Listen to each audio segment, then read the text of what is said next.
12 cents an acre. A small price for dreamers to pay to chase their visions, to have a piece of what was truly the last frontier, to be part of the Wild West. It was 1846, and 12 cents an acre was all it cost to buy land in the San Fernando Valley. It was the promised land, promising gold-covered hills and oil-filled gullies, promising adventure and excitement. And so the dreamers came searching for these promises, to California, to the San Fernando Valley. But gold and oil could only be found where you bored and drilled and shoveled and sweat. But sometimes, even then, there still was no gold or oil. That was when, from this group of dreamers, our true pioneers emerged. They made the San Fernando Valley and the West what it was to become.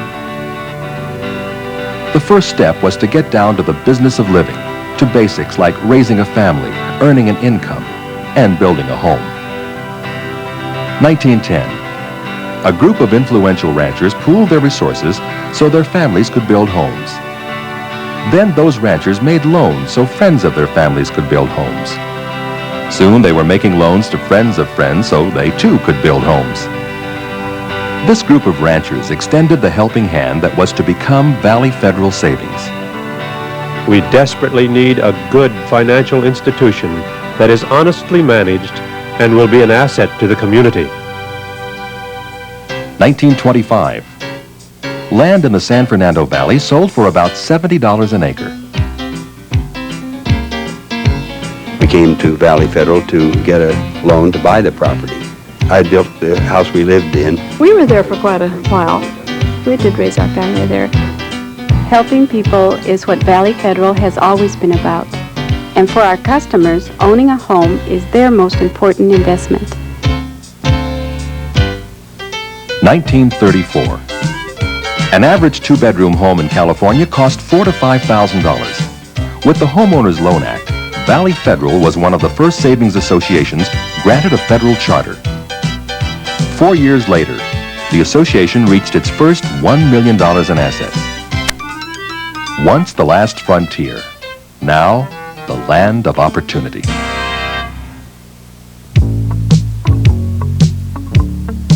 Nearly 450,000 people moved to the San Fernando Valley in the 1950s. Well, I've done business with Valley Federal since I went in business here for myself. Now my two sons run and operate the business, and I supervise.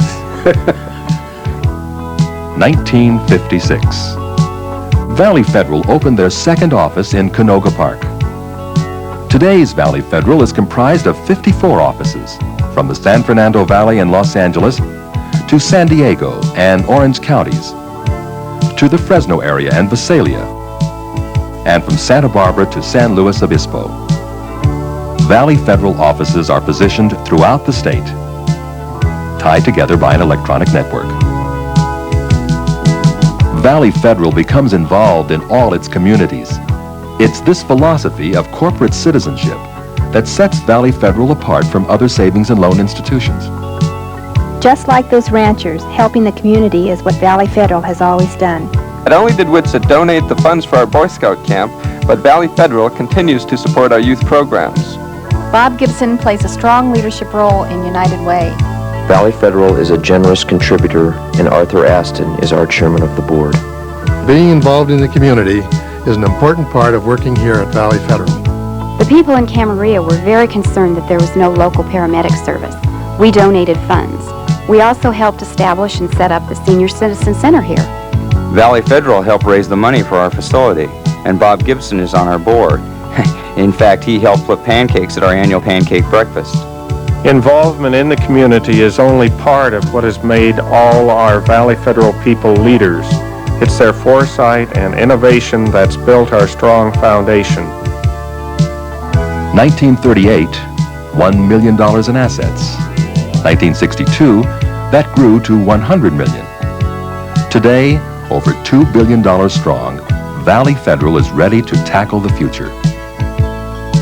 And it's that solid base built by past management that makes our job today of tackling future challenges go that much smoother. Valley Federal has grown up with California. As social forecaster John Naisbitt observes, California is famous as a trendsetter, end quote. California has led the nation from trends like jogging and Proposition 13 to the electronic industry of Silicon Valley. Valley Federal. The customer is the center of Valley Federal's focus. In today's society, their needs change almost daily. And Valley Federal is diversifying to meet those changes. Such diversification requires efficient communications with the customer and with employees. I really appreciate it when the president and the chairman of the board come here to talk with us. They go to all the branches on a regular basis. That helps us to know that we're on track. By meeting customers' financial needs and by making services more convenient and readily available, Valley Federal will continue to achieve even greater levels of convenience and personal service. 10 years ago, the only loans we made were 30-year fixed-rate mortgage loans. Now we make loans for cars, boats, planes, mobile homes, adjustable-rate loans, 15-year fixed-rate loans, and revolving lines of credit. Chick Hart and I opened up a real good savings account, and at that time he made me president of Chick Hart Printers. So it goes back a few years and a few passbooks. New employee and ongoing training is much more critical because of our increased services.